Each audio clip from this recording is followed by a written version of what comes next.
부당한 이유로 대나무 자로 손바닥 맞았던 그때 그 시절. 하지만 맞기 싫다고 말한 14살 어린 소녀. 그 아이의 복수는 기술로 되갚아준 현재 수선달인이신 저의 시어머니의 사연. 야, 거기 너?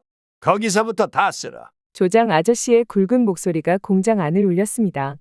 왜 저만 해요? 다 똑같은 꼬마들이잖아요. 14살 명자는 작고 떨리는 목소리로 그러나 분명하게 말했어요. 이 어린 놈들이 말대답이야. 30cm 대나무 자가 휘둘러졌고 아이들의 손바닥엔 붉은 자국이 남았죠. 우리 아버지도 날 안 때리는데? 당신이 뭔데 때려요? 안녕하세요, 구독자 여러분. 오늘 사연은 가슴 뭉클한 명자의 이야기입니다. 어린 나이에 시작한 의류 공장 생활, 그리고 불의 앞에서 당당했던 그 용기의 시작. 지금부터 그녀의 이야기를 들어보시죠. 좋아요와 구독 그리고 댓글은 큰 힘이 됩니다. 꼭 끝까지 함께 해주세요. 1970년 종로 대학나상 공장. 새벽 5시에 모인 꼬마 시다들은 아직 얼굴도 제대로 못 씻고 출근한 상태였어요. 명자 역시 14살. 세수도 못하고 출근한 채 빗자루 하나 들고 서 있었죠. 야, 저기부터 청소나 해. 가장 회사에 늦게 입사한 명자에게 조장 아저씨가 버럭 소리를 질렀어요. 명자는 한참 머뭇거리다가 조용히 말했어요. 왜 저 혼자 해요? 다 같은 꼬만데 다 같이 해야죠. 그 순간 공장 안 공기가 얼어붙었죠. 다들 숨을 죽였고 조장 아저씨는 입을 꾹 다물었다가 이내 화가 난 듯이 말했어요. 손바닥 내. 30cm 대나무 자를 꺼낸 그는 아이들을 줄 세웠어요. 버르장머리 없이 말대꾸하는 놈들부터. 아이들이 하나씩 손을 내밀 때 명자는 멈칫했어요. 손이 덜덜 떨렸지만 고개를 들고 말했죠. 우리 아버지도 저를 안 때려요? 아저씨가 뭔데 때리세요? 그리고는 울먹이며 공장을 뛰쳐나왔어요. 발걸음은 빨랐지만 눈물은 멈추지 않았죠. 내가 이런 대접까지 받아야 하나? 가난한 집딸로 태어난 죄인가 싶었습니다. 하지만 걱정도 밀려왔어요. 일 못하면 밥은 누가 주지? 골목 어귀에서 멈춰선 그녀는 뒤돌아 공장을 한 번 더 봤어요. 그날 아침 공기는 유난히 차갑게 느껴졌습니다.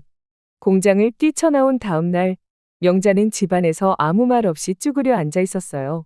가난한 방 한 칸에 굶은 배를 움켜쥐고 말없이 창밖만 바라봤죠.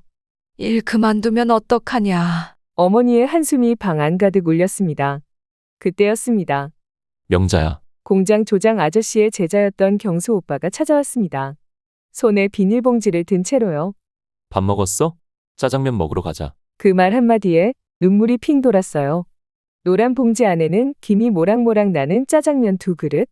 둘은 공원 벤치에 앉아 면을 비볐습니다. 명자야, 조장이 너한테 너무하게 한 건 있었어. 그래도 참아보지 그랬어. 경수 오빠의 말에 명자는 젓가락을 내려놓았어요. 오빠 그걸 어떻게 참아요? 부당하게 맞는데? 다들 맞으면서도 아무 말 못하는데 왜 그래야죠? 우리도 사람인데? 그래도 일은 해야지. 화 풀고 더러워도 조금만 참고 일해보자. 안 다닐 거예요? 관세 받고 때려가면서 왜 이래야 해요? 명자의 목소리가 떨렸습니다. 경수 오빠는 조용히 고개를 끄덕였어요. 그 말도 맞아. 근데 요즘 일자리 구하기 어려울 텐데. 짬뽕보다 짜장면이 싸다며 달걀 반쪽을 명자 앞접시에 올려주던 그 손길이 따뜻했죠. 너가 그렇게 생각하면 어쩔 수 없지. 잘 되기를 응원할게 명자야. 그 말에 명자는 다시 젓가락을 들었습니다.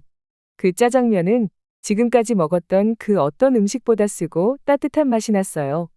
며칠 후 다른 의류 창성수선 공장에서 꼬마들을 뽑는다는 소문이 돌았습니다. 심부름하고 청소할 애들 필요하대. 명자는 조용히 구인 전단지를 쥐고 입술을 깨물었죠. 그래, 빨리 살 길을 찾아봐야 돼.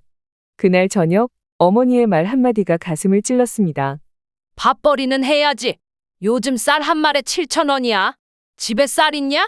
명자는 그 밤 새로 산 고무신을 신고 공장 문을 두드렸습니다. 저 청소라도 할 수 있어요. 공장장은 고개를 끄덕였고 명자는 쉬다 생활이 시작됐습니다. 하루 품삯 8,000원. 겨우 쌀 한 말 사고 나면 남는 게 없었지만 명자는 새벽같이 나가 밤늦게까지 일했습니다. 처음엔 청소, 그 다음엔 심부름. 무거운 천 뭉치를 이고 염색집에도 다녀왔습니다. 어이, 꼬마. 소금 좀 사와. 명자야, 저 박스 저쪽으로 옮겨놔. 몸은 천근만근이었지만 명자는 입 한 번 삐죽이지 않았습니다. 그러다 문득 문틈 사이로 들여다본 미신기계. 나도 저걸 할 수 있을까?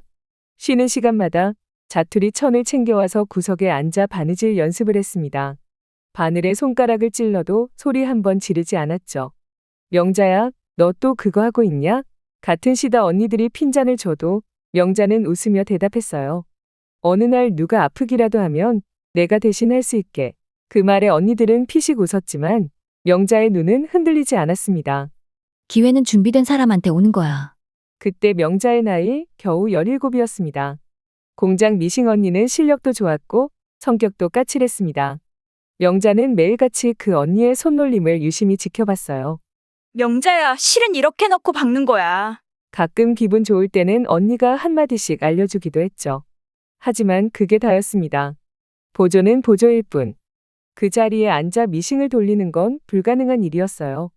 근데 저 언니가 하루만 안 나오면 나 진짜 다 해볼 수 있는데. 그 말은 그냥 마음속 독백일 뿐이었어요. 그날까지는요. 야, 오늘 미싱 언니 배탈 났대. 공장 안이 술렁였습니다. 대체 누가 그 일감을 다 하지? 사장은 머리를 감싸쥐었고 직원들은 서로 눈치만 봤습니다. 그때 명자가 한 걸음 앞으로 나섰습니다. 저 할 수 있어요? 공장 안이 조용해졌습니다. 뭐? 저요. 이거 다 할 수 있어요. 네가 이걸 다. 사장은 콧방귀를 뀌며 돌아섰지만 명자의 표정은 진지했습니다. 책상에 놓인 바지감, 셔츠, 치마 원단. 이거 다 오늘 안에 처리 못하면 손해야. 해본 적 있어? 혼자 해본 적은 없지만 할 수 있어요. 해보게만 해주세요. 사장은 한숨을 쉬었고 다른 직원들은 못 믿겠다는 듯 쳐다봤습니다. 하지만 결국 그날 명자는 처음으로 미싱 앞에 앉게 됐습니다. 바늘이 첫 땀을 박는 순간 명자의 눈엔 눈물이 고였습니다. 기계는 크고 무거웠지만 손끝은 하나도 떨리지 않았습니다. 그날 명자는 밥도 안 먹고 물도 안 마시고 땀에 젖은 채로 일감을 다 해냈습니다. 어이쿠, 이걸 진짜 다 했다고? 사장이 두 눈을 의심했습니다. 그 순간 누군가가 말했어요. 쟤 진짜 물건이네. 그날 이후 공장 안 분위기가 달라졌습니다. 누구보다 빠르고 정확하게 일감을 처리하던 명자는 이제 꼬마시다가 아니었어요. 야, 너 미싱 언제 배웠냐? 저 혼자 연습했어요. 자투리 천으로요. 사장도 슬슬 관심을 보이기 시작했습니다. 명자야, 실력 괜찮네. 나 월급 좀 올려줄게. 그 말에 명자는 순간 고개를 끄덕였지만 망설임 끝에 조심스레 말을 꺼냈습니다. 사장님, 저 월급보다 와리로 주시면 안 될까요? 와리, 사장은 눈을 가늘게 떴습니다. 건당으로 돈 받는 거 말이야. 그건 정직원이 하는 건데. 그게 더 열심히 할 수 있을 것 같아서요. 사장은 안색이 굳었습니다. 와리는 일한 만큼 돈을 받는 방식이었기에 숙련된 사람에겐 유리했지만 공장 입장에선 부담이 컸죠. 네 나이에 무슨 와리야. 그럼 실수하면 손해를 어떻게 할 건데? 명자는 말없이 고개를 숙였습니다. 실수는 안 할 텐데. 사장의 입가에 웃음이 흘렀습니다. 월급도 싫다는 사람이 어딨어. 그냥 올려줄게. 와리는 아직 안 돼. 명자는 씁쓸했지만 말없이 고개를 끄덕였어요. 그날 밤 다녀온 시장 골목길을 다시 돌아보며 생각했죠. 기술은 있는데 내 값을 인정 못 받는 기분이야. 그 길목에서 명자는 새로운 다짐을 합니다. 내 손으로 내 값 매기는 곳으로 가야지. 그리고 조용히 퇴근 후 창고 구석에 앉아 자투리 천을 꺼내 들었어요. 하루가 끝난 후에도 명자의 연습은 멈추지 않았습니다. 명자는 조용히 결심했어요. 이 공장에선 더는 못 있어. 내가 실력을 인정받으려면 다른 데로 가야 해. 며칠 전 발로다사라는 회사에서 수선사를 구한다는 전단지를 보았습니다. 조건은 바지 하루 3벌 이상 가능자. 3벌 한 번도 해본 적 없는데. 하지만 명자는 망설이지 않았습니다. 내가 밤을 새우면 돼. 못할 것도 없어. 결심이 선 날, 명자는 첫째 언니 방을 뒤졌어요. 언니, 미안해. 오늘만 구두 빌릴게. 언니의 뾰족 구두와 깨끗한 블라우스를 입고 거울 앞에 섰습니다.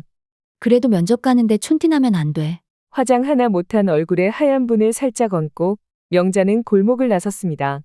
발로다사는 시내 한복판, 종로에서 명동 사이의 골목에 있었습니다. 도착하자 무뚝뚝한 중년 사장이 신문을 내려놓으며 물었죠. 바지 몇 벌 할 수 있어? 3벌이요. 할 수 있습니다. 목소리는 떨렸지만 눈빛은 흔들리지 않았습니다. 사장은 한참을 명자를 훑어보더니 물었죠.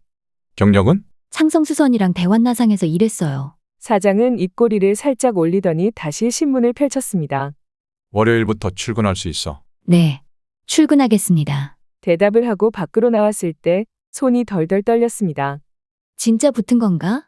근처 다방에 앉아 종이컵 커피 하나로 떨리는 가슴을 진정시키며 명자는 다짐했습니다. 이번엔 진짜 내 자리 만들어야 해. 명자는 발로다사에 입사하기로 마음을 굳힌 뒤 마지막 남은 숙제가 떠올랐습니다.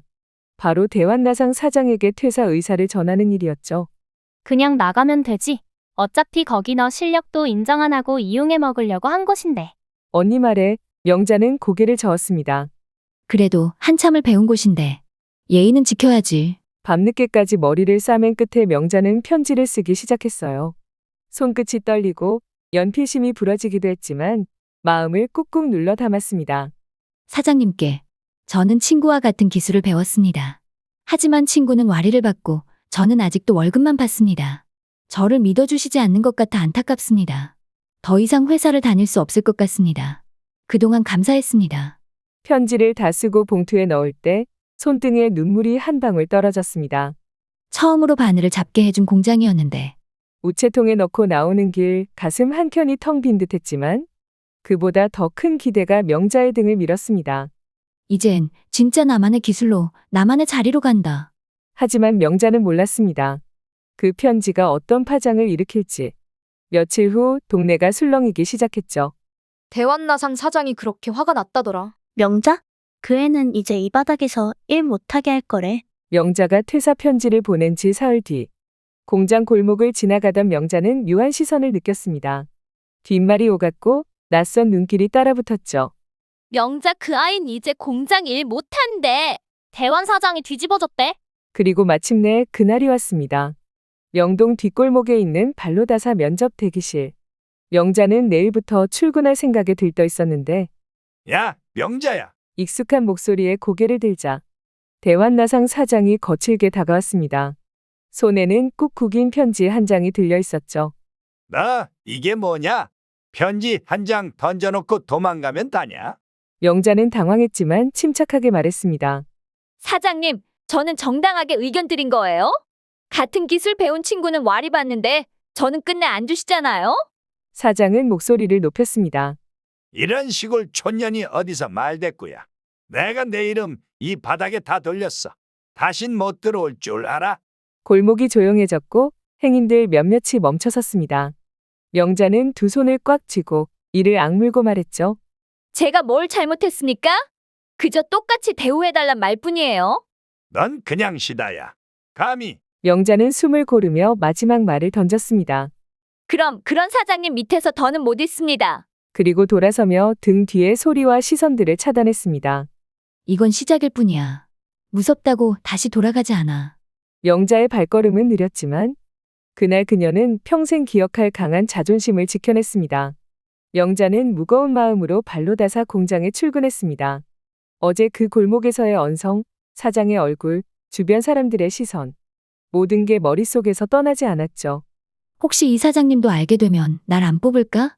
첫 출근 날인데도 기쁘지가 않았어요. 숨을 크게 들이쉬고 미신기계 앞에 앉아있던 그때 명자야. 사장의 중저음 목소리에 등이 굳었습니다. 그 대환나상 사장이 너 잡겠다고 신의 난리더라. 명자는 조용히 고개를 끄덕였어요. 그분 제가 일 못하게 하겠대요. 다른 공장에도 전화 돌렸다고. 사장은 입꼬리를 씩 올리며 담배를 입에 물었습니다. 툭, 라이터를 켠 그가 말했다. 명자야, 걱정 말어. 내가 널 써. 네? 야, 기술은 손에 있고 성실한 건 내가 알고 있는데 그깟 뒷말 좀 돌아다닌다고 안 뽑으면 내가 손해지. 너무 신경 쓰지 말고 열심히 한번 일해봐 명자야. 사장은 미싱천을 쓱 만지더니 덧붙였습니다. 여기 사람들 누구 말보다 실력 봐. 그 사장 워낙 기분 팔아 알만한 사람은 다 알아. 그 말에 명자의 눈가가 붉어졌습니다. 처음으로 실력이란 게 편이 되어준 것 같았어요. 사장님 진짜 괜찮으시겠어요? 네가 괜찮게 일하면 나도 괜찮은 거지 뭐. 일로 증명해봐. 기대할게. 그날 명자는 미싱 앞에서 손이 떨리도록 열심히 일했습니다. 자존심 하나로 버텨낸 어제와 달리 오늘은 누군가의 신뢰라는 옷을 입은 날이었죠. 발로다사에서의 생활은 달랐습니다. 대우도 분위기도 일하는 방식도 전보다 훨씬 체계적이었죠. 명자야, 오늘은 네가 이쪽 라인 맡아봐. 명자는 스스로 맡은 일들을 능숙하게 처리해 나갔습니다. 낮엔 작업, 밤엔 연습. 자투리 원단이 쌓인 박스 옆에서 혼자 연습하던 그 시간들이 지금의 기술을 만들어냈죠. 어느 날 거래처 납기에 일정에 문제가 생겼습니다. 내일까지 셔츠 20장. 이거 안 맞추면 거래 끊긴대요. 다들 당황했지만 명자는 침착하게 말했습니다. 저한테 맡겨주세요. 사장과 직원들은 반신반의했지만 명자는 그날 밤 잤던 적이 없어요. 머리는 산발이 되고 손에는 물집이 잡혀갔지만 한 땀 한 땀 끝까지 박았죠. 헉, 진짜 다 했다고? 다음 날 아침 명자가 한 박스 가득 채워 가져온 셔츠는 어느 것 하나 실밥도 없이 완벽했습니다. 사장은 말없이 셔츠를 하나 들고 천천히 살펴봤어요. 이거 네가 혼자 다 한 거야? 명자는 손등으로 땀을 닦으며 대답했습니다. 네, 제가 다 했습니다. 사장 입꼬리에 미소가 스쳤고 직원들 사이에서도 웅성임이 퍼졌습니다. 진짜 기술자네. 저 옷 손끝이 장난 아닌데? 누군가는 박수를 쳤고 누군가는 고개를 끄덕였죠. 그날 명자는 처음으로 느꼈습니다. 기술이 사람 대우를 바꾸는구나. 누구도 이제는 그녀를 꼬마 시다라 부르지 않았습니다. 그녀는 이제 완전한 수선사였습니다. 명자가 발로다사에서 일한 지 어느덧 반년. 누구보다 빠르고 정확한 손놀림 덕분에 명자는 기술자들 사이에서도 인정받기 시작했어요. 명자야, 네가 이거도 좀 봐줘. 내 거보다 더 잘하더라. 언니들이 건네는 원단을 받아드는 손끝에 자신감이 스며 있었죠. 하지만 여전히 월급은 시다 수준. 명자는 더 이상 참지 않기로 했습니다.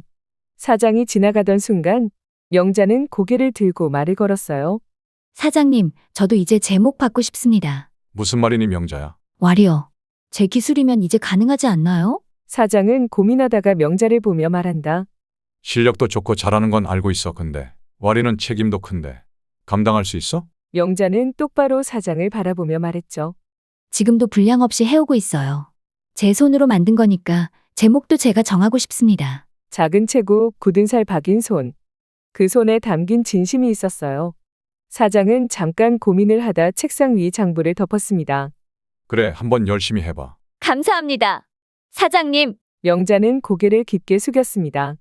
그날 밤 작업대 앞에서 조용히 혼잣말을 했죠. 이제부터는 내 몫을 내가 직접 만드는 거야. 그녀의 손끝은 더 날카로워졌고 눈빛은 더 단단해졌습니다. 기술은 누가 가르쳐주지만 자기 몫을 요구하는 용기는 스스로 키워야 했습니다. 와리로 받기 시작한 첫 달. 명자는 매일매일 메모지에 숫자를 적어 내려갔습니다. 오늘 셔츠 3장, 바지 2장, 합의 5건, 5건이면 5,000원. 종이 한 장이 꽉 차면 다음 장으로 넘어가며 쌓인 일감이 곧 내 손으로 만든 수입이라는 자부심을 키웠죠. 그리고 마침내 그 돈이 쌓였습니다. 가게까지는 아니더라도 내 장비는 내가 사야지. 명자는 종로시장 골목 전기상회 앞에서 한참을 서 있었습니다. 빨갛게 녹슨 철제 간판 아래 저기요, 다리미 하나 주세요. 연탄형이야. 전기야. 전기요. 튼튼한 걸로요. 사장은 명자를 위아래로 흘끗 보더니 작고 묵직한 다리미 하나를 꺼내줬습니다. 가격은 12,000원. 명자의 일주일 품삯이었지만 망설이지 않았어요. 다음은 수선용 가위. 이건 일본제야. 칼날이 다르지. 가게 주인이 자랑할 때 명자는 손가락을 살짝 그어봤습니다. 손끝에 감기는 이 무게 좋아. 구입을 마치고 집으로 돌아오는 길. 명자는 종이봉투를 가슴에 꼭 안고 걸었어요. 이제 진짜 내 손으로 일할 수 있어. 그날 밤 새가위로 첫 원단을 잘랐을 때 싹 하는 소리가 마음까지 시원하게 갈라졌습니다. 어머니는 말없이 그 모습을 지켜보다가 살짝 눈가를 닦았죠. 그래, 명자야. 너는 뭐든 해내래야. 전기다리미와 일본제 수성가위를 손에 넣고 명자의 하루하루는 더 바빠졌습니다. 점점 더 많은 일이 들어왔고 사장은 명자를 손꼽히는 기술자로 인정하기 시작했죠.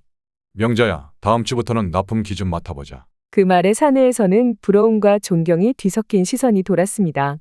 하지만 평온은 오래가지 않았습니다. 야야, 들었어? 대환나상 사장 아직도 명자 얘기 나오면 씩씩댄대. 그 사람이 내 얘기만 나오면 술상 다 없는다더라니까? 그리고 어느 날 아침 공장 문을 열자마자 명자는 등골이 오싹했습니다. 입구 앞에 선 사람 대환나상 사장이었습니다. 명자, 이게 집에 주변은 얼어붙었고 명자는 숨을 삼켰습니다. 어디서 내 가게 욕하고 다녀. 내가 너 같은 애 하나 잘못 써서. 저 욕한 적 없어요. 편지 드렸잖아요. 이유도 분명히 말씀드렸고요. 내가 널 키워놨더니 다른 공장에서 잘 나가. 그 잘난 실력으로 네가 지금 어디까지 가나 보자. 내가 널 이 바닥에서 절대로 못 일하게 할 거야. 말이 끝나자마자 그는 돌아섰고 주변엔 잔잔한 웅성임만 남았습니다. 세상에 저렇게까지 한다고? 명자는 아무 말 없이 서 있었지만 손끝이 서서히 떨리기 시작했습니다. 사장은 그날 오후 명자를 조용히 불렀습니다. 괜찮냐? 저 양반 그 성질 못 고친다고 소문난 사람이다. 명자는 고개를 숙였다가 단호하게 말했습니다. 이제 두렵지 않아요. 저는 도망치지 않을 거예요. 실력은 누가 뭐래도 제 것이니까요. 대환나상의 협박 이후 명자는 오히려 더 깊이 일에 몰두했습니다. 실력으로 증명한다. 말이 아니라 바늘로. 아침 6시 출근, 밤 11시 퇴근. 가위질도 바느질도 스팀 다림질도 누구보다 정확하고 정교하게. 그녀가 만든 옷에는 항상 작은 쪽지가 붙었습니다. 검수 완료. 그 쪽지는 나중에 발로다사 사장에게 특별한 의미가 되었죠. 이 쪽지가 붙은 옷은 분량이 없어. 거래처에서도 알게 됐습니다. 이 바지 명자가 했다고요? 그럼 믿고 받겠습니다. 점점 더 많은 주문이 명자 앞으로 몰려들었고 사장은 어느 날 고개를 끄덕이며 말했습니다.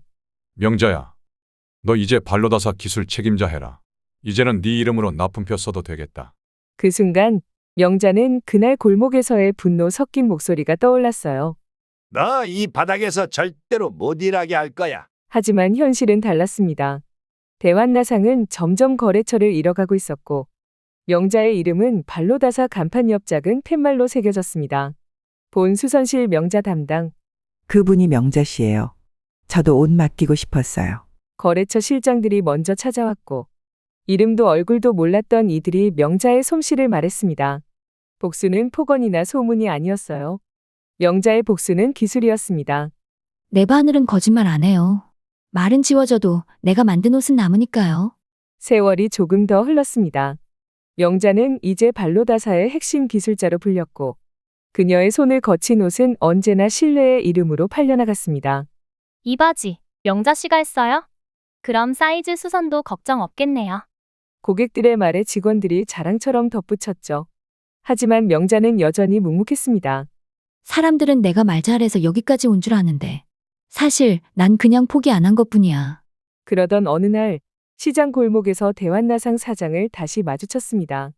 예전의 거만함은 사라지고 살짝 구부정한 어깨로 명자를 피하듯 지나쳤죠. 명자는 아무 말도 하지 않았습니다. 그가 한때 어떤 말을 했든 이제는 전혀 중요하지 않았거든요. 그 사람 입에서 뭐가 나오든 나는 내 손으로 내 몫을 만들었으니까. 그날 밤 작업실 벽에 작은 쪽지를 붙였습니다. 나는 내 기술을 믿는다. 그리고 그 기술은 절대 나를 배신하지 않는다. 그 글을 보며 그녀는 처음으로 자신에게 말했습니다. 누군가는 말했죠. 그 나이에 뭘 안다고 배운 것도 없고 가진 것도 없고 그냥 시다잖아. 하지만 그 작은 꼬마는 말 대신 손으로 보여주었습니다. 말은 지워져도 손끝의 결과물은 남는다는 걸요. 명자의 다리미는 어른들의 차가운 눈초리를 눌렀고 그녀의 가위질은 부당한 월급 체계를 잘라냈습니다. 그녀의 미싱은 비웃음을 꿰매고 자신의 몫을 스스로 만들어냈죠. 여러분, 혹시 지금 여러분도 그냥 참고 버티는 게 정답인가? 고민 중이신가요? 누군가의 기준에 갇혀 말도 못하고 조용히 상처받고 있진 않으신가요? 그렇다면 오늘 명자의 이야기를 꼭 마음에 새겨주세요. 그 어떤 화려한 말보다 한 번의 바느질, 한 땀의 성실함이 얼마나 큰 울림이 되는지, 그리고 그 울림이 당신 인생의 방향까지 바꿔놓을 수 있다는 걸요. 삶은 누구의 인정을 받아야만 가치 있는 게 아니었습니다. 내가 나를 인정하고 내가 나를 위해 싸울 수 있을 때 비로소 진짜 내 인생이 시작되는 거였죠. 명자처럼요. 이야기 끝에 이렇게 묻고 싶습니다. 당신은 지금 당신의 가치를 스스로 지켜내고 계신가요? 혹시 오늘 명자의 이야기가 당신 마음 어딘가를 건드렸다면, 이 영상이 당신의 오늘 하루의 작은 위로가 되었다면, 부디 댓글로 당신의 이야기도 들려주세요. 이곳은 혼자가 아닌 사람들이 서로의 이야기를 엮어가는 따뜻한 수선실 같은 공간이니까요. 그리고 좋아요와 구독, 알림 설정도 꼭 부탁드립니다. 여러분의 따뜻한 클릭 하나가 저희에겐 다시 이런 이야기를 이어갈 수 있는 소중한 실마리가 됩니다. 다음 이야기에서도 당신의 마음 깊숙한 곳까지 닿는 진짜 사람 이야기로 찾아뵙겠습니다. 감사합니다.